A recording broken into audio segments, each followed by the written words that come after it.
Informasi lain, polisi menangkap pelaku pembunuhan wanita yang jasadnya dibuang dalam plastik di kolong tol Becakayu.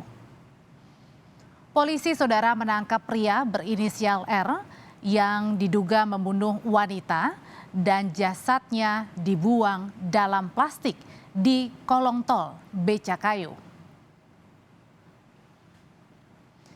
Diduga saudara korban dibunuh karena pelaku sakit hati dan sempat terlibat percekcokan.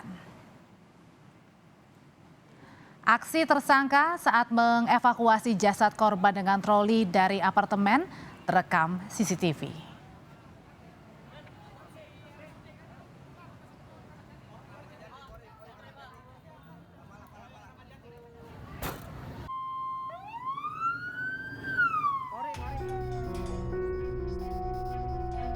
Tersangka terlihat mendorong troli yang diduga berisi jenazah perempuan masuk ke sebuah lift di salah satu apartemen di Jakarta Timur. Agar tak dicurigai, pelaku juga membawa tas biru, bantal, dan guling. Di dalam lift, pelaku sempat bertemu dengan seorang pria dan melemparkan senyum. Tak lama berselang, pintu lift kembali terbuka dan berhenti. Lalu seorang pria lain masuk ke dalam lift. Pelaku kembali sempat menyapa pria itu. Kedua pria tersebut terlihat tak menaruh curiga kepada pelaku yang membawa jenazah perempuan terbungkus plastik di dalam troli. Kemudian jenazah korban yang dibungkus plastik hitam oleh pelaku dibuang di kolong jembatan tol Becakayu di Kalimalang pada Senin lalu.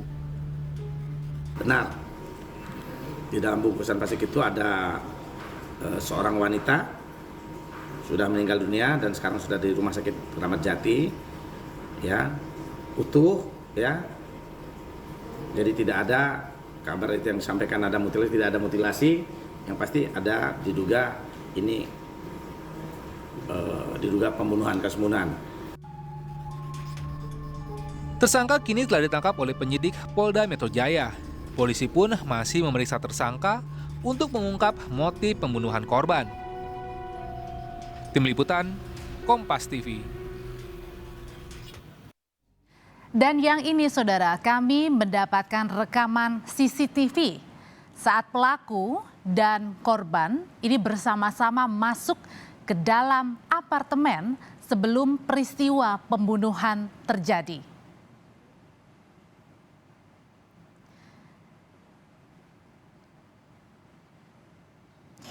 Nah, pada saat ini korban dan juga pelaku masih menunggu berada di luar untuk masuk ke dalam lift. Dan pada saat disinilah ada pelaku dan juga korban perempuan saat keduanya masuk ke apartemen sebelum peristiwa pembunuhan terjadi. Pelaku dan korban terekam sempat saling berinteraksi dengan akrab.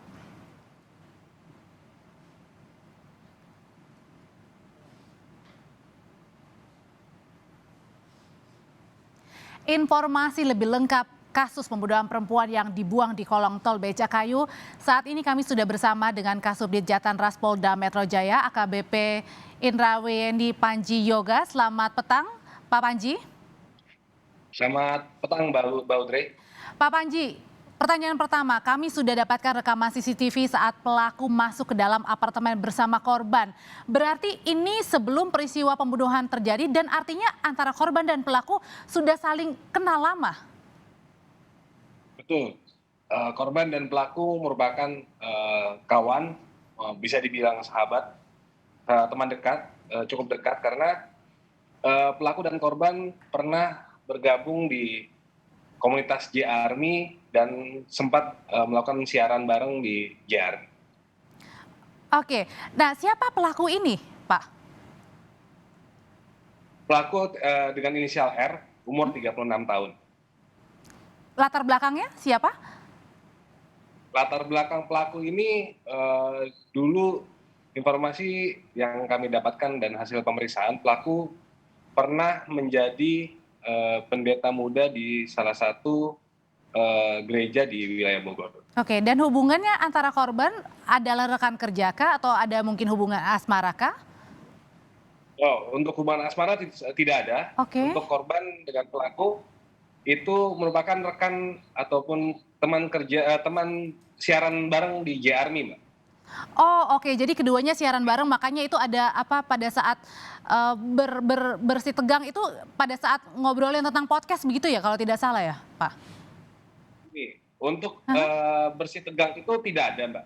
Jadi itu keterangan awal dari pelaku. Setelah kami lakukan pendalaman, pelaku ini memang sudah merencanakan pembunuhan terhadap korban. Oke, lalu apa motifnya Bapak? Motifnya adalah sakit hati karena pelaku merasa dihianati oleh korban karena korban pernah berjalan bersama salah satu yang yang pelaku anggap musuh pelaku begitu. Musuh dalam artian adalah berarti yang tidak sama sejalur begitu ya, bukan Ya, rekannya tidak gitu. sejalan, betul.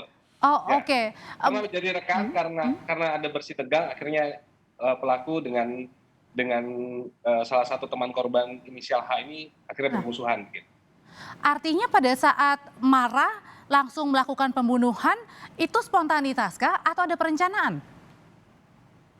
Tidak, Mbak. Jadi ini terjadi karena pelaku melihat foto korban bersama orang yang tidak disukai oleh korban tersebut di suatu acara kawan pelaku juga.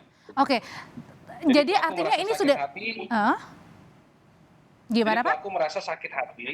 Jadi pelaku merasa sakit hati terhadap korban dan temannya. Kenapa harusnya temannya ini berpihak kepada dia? Kenapa harus berjalan dengan orang yang tidak disukai oleh pelaku? Artinya ada perencanaan sebelumnya. Betul.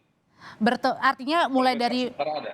mulai dari tadi kan ini kan di CCTV-nya mengajak ke dalam ke apartemen. Nah, ini apartemen berarti apartemen siapa? Korban kah atau pelaku kah? Untuk apartemen itu disewa oleh pelaku 1 hari. Khusus untuk tadi pembunuhan berencana ini. Eksekusi korban. Betul. Oke, nah dari CCTV yang paling memang membuat kita bertanya-tanya dan paling mencolok Pak Panji adalah ketika seorang pelaku ini justru tersenyum. Seakan-akan tidak ada masalah apalagi ada seseorang lain yang masuk terus kemudian melakukan obrolan yang percakapan yang biasa begitu, tidak terjadi apa-apa. Apa ini artinya Pak Panji? Dari keterangan yang pelaku sampaikan, pelaku merasa senang karena target sudah bisa dicapai begitu. Senang karena target korban sudah meninggal dunia maksudnya? Betul. Berarti Karena- kalau Sebetulnya pelaku ada 2 target lagi yang akan ditargetkan yang terkait dengan sakit hati yang ditimbulkan oleh foto yang dilihat di salah satu media sosial teman pelaku bahwa korban berjalan dengan orang yang tidak disukai oleh pelaku. dan 2 korban atau calon tadi ya maksudnya untuk 2 targetnya itu juga teman-teman dari si pelaku dan korban juga? Betul. Oke. Sangat kaget sekali kalau tadi bilang saya sangat puas begitu ya, sangat puas dengan sudah mencapai target apalagi dikatakan harusnya ada 3 target. Ini diperiksakan juga kejiwaannya Pak? Ada sesuatu yang terjadi? Untuk pemeriksaan kejiwaan kami sedang berkoordinasi dengan Rumah Sakit Polri untuk memeriksa kejiwaan pelaku begitu. Hasilnya? Masih mungkin besok akan kami lakukan pemeriksaannya. Oh masih dalam pemeriksaan ya dan belum ada hasilnya ya? Oke, Pak Panji, kalau selama pemeriksaan berlangsung, apakah memang pelaku ini menjabarkan semua perencanaan sampai dengan tindakan tadi membuang korban ke tol Becakayu, atau mungkin ada kesusahan juga putar-putar untuk kemudian memberikan keterangan yang jelas dan sesuai dengan fakta?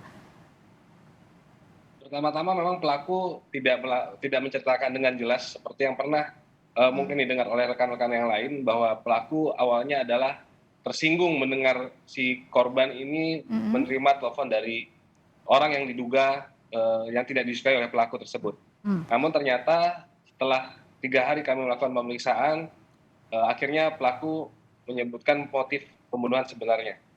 Oke, dari perencanaan menyewa 1 kamar atau 1 malam saja di sebuah apartemen, lalu kemudian ada 3 target. Siapa sih Pak Panji bagaimana latar belakang pelaku ini? Kan pasti mungkin saja jangan-jangan memang sudah berencana dan ada alasan-alasan lain juga yang sehingga membuat hal tersebut terjadi untuk membunuh korban. Untuk pelaku memang awalnya memang sakit hati oleh para calon korban tersebut karena pelaku merasa dikhianati, itu saja intinya, Mbak. Jadi tidak ada penyebab-penyebab lain. Oke, kalau dari latar belakang korbannya sendiri, kalau dengan tenang seperti itu, sepertinya kayak sudah terbiasa atau bagaimana gitu? Dari latar belakang pelaku. Ya. Ya, itu yang akan kita tes kejiwaan dari pelaku, apa pelaku ini kriterianya sebagai apa begitu. Oke, ada 2 target lagi. Nah, bagaimana keadaan 2 target ini dan apakah juga sudah termasuk diperiksa oleh polisi untuk menjadi saksi mungkin? Ini karena keterangan ini baru disampaikan tadi malam, maka pemeriksaan akan kami lakukan berikutnya untuk kedua calon korban yang akan ditargetkan oleh pelaku. Oke, jadi dalam waktu dekat apa yang akan dilakukan oleh polisi untuk kemudian membuat kasus ini menjadi terang, Pak Panji? Kami akan melakukan pertama, kami akan melakukan tes kejiwaan terhadap pelaku. Yang kedua, kami akan memanggil para calon korban untuk kami lakukan pendalaman pemeriksaan sebetulnya permasalahan apa yang terjadi untuk menentukan motif dari pelaku ini melakukan pembunuhan tersebut. Oke, motifnya sakit hati, ada dugaan pembunuhan berencana, dan kemudian ada tes kejiwaan karena tadi di dalam CCTV sepertinya pelaku santai, apalagi sambil menebar senyum ke orang-orang di sekitar yang berada di dalam lift. Terima kasih Kasubdit Jatan Ras Polda Metro Jaya AKBP Indra Wiyendi Panji Yoga sudah berbagi di Kompas Petang.